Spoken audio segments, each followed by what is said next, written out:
I've done a lot of work on personal forgiveness of individuals who've injured, offended, harmed, bullied, abused, neglected, etc., etc. We live in a fallen world full of sinful human beings, and it's not if, it's how and to what degree we've been harmed by other individuals.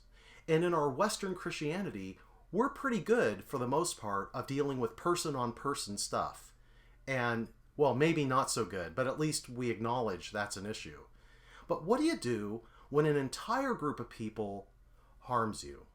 When you're injured at their hands? What do you do with that? What can you do with that? Is there some way we can resolve that instead of entering into these tribal, polarized, punitive, group-on-group, feuding, civil war kind of responses that plague the human race?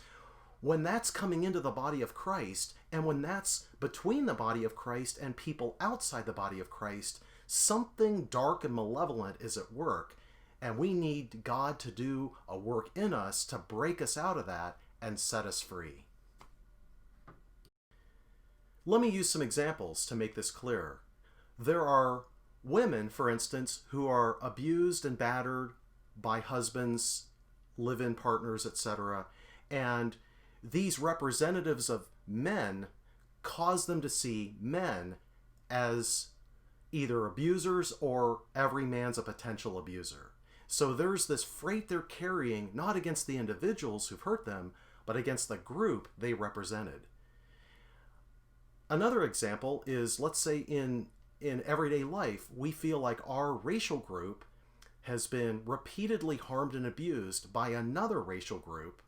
Or like in Africa, one tribe is doing terrible things to another tribe next door, and they have centuries of this tribe-on-tribe warfare, rape, kidnap, destroying farms, all these horrific crimes these groups have done to each other. Or you think of Northern Ireland, the Catholics and the Protestants, the guys that wanted to be part of Great Britain and the people that want to reunite with Ireland. And again, generations of war and injury and offense. Back in Jesus' day, think of the Jews versus the Samaritans, or the Jews versus the Romans, or all the other groups that were against all the other groups. Does the gospel have anything to say on this topic of group-on-group evil and injury, or group-on-person harm and abuse? Is there an answer for us? What do you do with that? Nothing like being shut up inside in a pandemic to have to do a lot of thinking that maybe you'd rather not do, or have to go places in your heart you have been busy to avoid going to. Speaking of myself, I've been doing these long walks that I've turned into prayer walks, and I've been finding the Spirit of God was bringing to my heart and mind not individuals who have hurt me, but groups of people I blame. Who are you blaming for the sorrows of your life? It may be a family. It may be a category of society. It may be another political party, any one part of that. It may be someone of another ethnicity you blame for your misfortunes.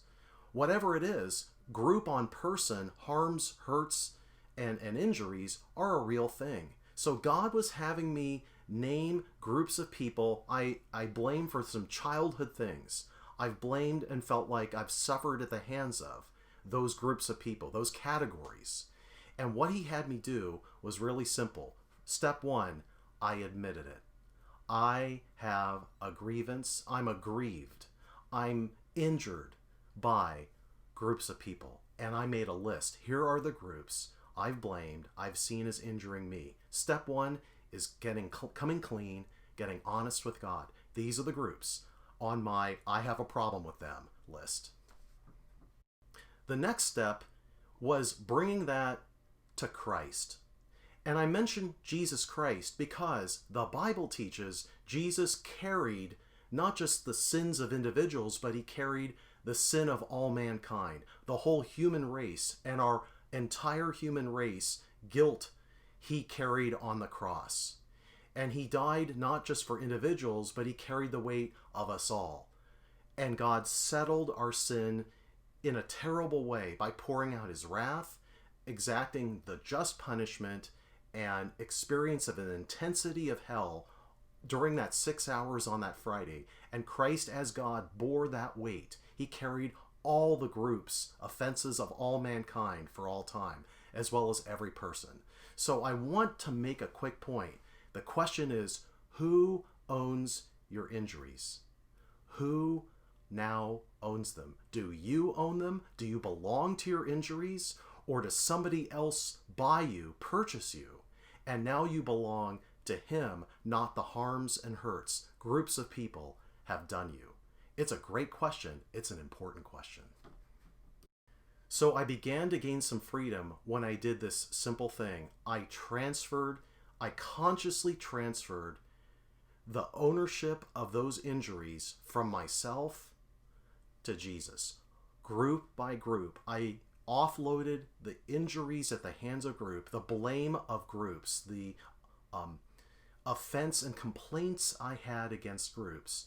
I began to place them on Jesus, one after another, so that they were no longer mine, and it's his problem to settle. He has either settled it on the cross, or he's going to settle it in the lake of fire. Evils and injustices done not just by individuals, but by groups of people, whole groups, are going to be decisively and permanently dealt with, either on the cross or at the lake of fire. And God's judgment is just. He has settled it. He bought us. He's like those mortgage companies that buy up all those debts. He has bought up all of our debts against others and against groups. He's the owner. Not me, not you. If you're a Christian, you're under new ownership, and he owns your injuries, he owns your offenses, he owns your complaints, he owns all the things humans have done against you, groups and individuals. It's his, and it's on him. And it's no longer ours. In conclusion, when we do this little exercise of transferring, giving up ownership of our injuries and offenses at the hands of groups, and we place them on Christ and leave them there, and we are satisfied with what he did about their sin on the cross or great white throne, judgment, and the lake of fire. If we're satisfied with that outcome, then we can rest. We don't have to carry inside the unresolved injuries, injustices, and harms done to us by groups of people. I'm here to tell you, it is a freeing place to land. I urge you to walk with Christ. Join me on this laying it on him journey, letting him settle the debts, letting him right all the wrongs, and settle it on the cross or lake of fire.